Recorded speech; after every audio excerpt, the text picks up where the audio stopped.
faire ça en même temps. Priscilla Pelledouel, un livre bienfaisant pour ce week-end. Ça s'appelle Lab Girl de Hope Jaren, une histoire de science, d'arbres et d'amour, traduit de l'anglais par Lucille Desbrosses, et c'est publié chez Canto. Le Washington Post nous dit en 4e de couverture, sincère, drôle et brillant, avec Lab Girl, Hope Jaren fait du genre autobiographique quelque chose de remarquable. Et oui, et c'est vrai. C'est absolument vrai. J'aime beaucoup la petite musique en dessous au passage, voulez-vous le dire. Petit saxo qui, voilà. Très chouette. Hope, alors en plus ce prénom, Hope, espoir, hein, c'est tout un programme. Elle est géologue et biologiste et elle est spécialiste de la germination des arbres, imaginez-vous, c'est son secteur de prédilection. Elle a une passion pour la science depuis l'enfance et puis elle est devenue professeur et chercheur, mais ça n'a pas été sans mal, parce que je peux vous dire que dans le milieu scientifique, que ça soit aux États-Unis ou ailleurs en Europe, il y a une vingtaine d'années, c'était pas le truc le plus simple que de devenir directrice de labo, lancer des programmes d'études, etc. Elle y est arrivée vraiment en travaillant comme une folle, en travaillant la nuit, etc. Et son livre, voilà, c'est ça, c'est une autobiographie scientifique, Lab Girl, laboratoire, la fille du laboratoire.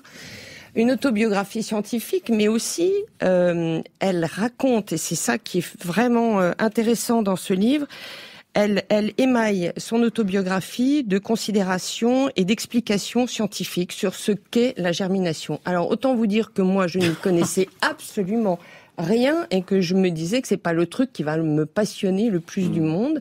Eh bien, on rentre là-dedans et on est happé par les explications. Alors, par exemple, elle raconte des expériences qu'elle a faites. Alors, elle travaille beaucoup sur les graines et sur ce phénomène extraordinaire, mais vraiment, c'est l'extraordinaire de l'ordinaire, de la germination. Comment se fait-il qu'une plante, à partir d'une graine, d'un seul coup, se mette à pousser, à sortir de terre, à essayer de survivre, parce qu'il y a quand même beaucoup de déchets, en particulier dans les arbres. Ce qu'elle raconte, d'ailleurs, ça m'a fait penser à notre ami Laurent Tillon et à son livre sur son chêne.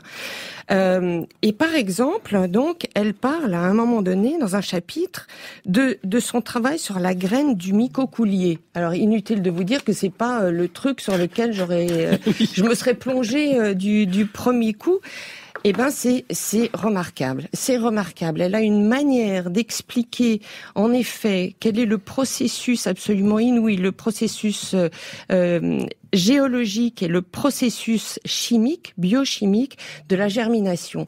C'est remarquable. Et alors, il y a des épisodes très amusants où elle raconte ses expéditions avec ses étudiants, où elle leur fait creuser véritablement des fossés pour arriver à comprendre quelle est la composition du sol de l'endroit où ils se trouvent et comment la composition du sol influe non seulement sur les espèces qui poussent à l'endroit où elles se trouvent, mais en plus sur la coloration, par exemple, des feuilles, sur la taille des arbres, sur la résistance aux insectes, la résistance au climat. C'est pour moi un livre du week-end formidable. En plus, c'est plein d'humour, c'est plein de camaraderie. Elle raconte en particulier son amitié indéfectible avec un type très drôle qu'elle a découvert et qui travaille dans son laboratoire. Comment il campe dans des endroits impossibles pour arriver à trouver justement des arbres, des graines, des plantes à comprendre. Et alors à la fin, elle donne quelques conseils pour planter son arbre et pour soigner son arbre. En particulier, elle parle des chênes. Alors vous savez que les chênes, en ce qui me concerne, sont vraiment mon arbre favori, fétiche.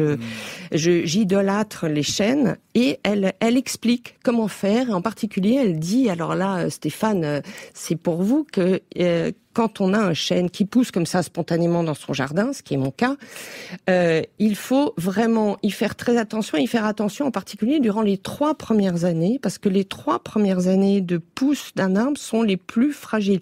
Non seulement à cause des bêtes qui peuvent venir manger les petites feuilles, mais aussi à cause tout simplement de la nature du sol, de l'humidité, etc.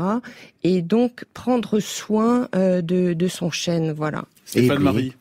Mais en fait, le chêne, c'est un arbre avec une racine pivotante. C'est-à-dire qu'il va aller en profondeur chercher ce dont il a besoin. Il est évident que la racine, elle va pas faire 1 mètre dès la première année.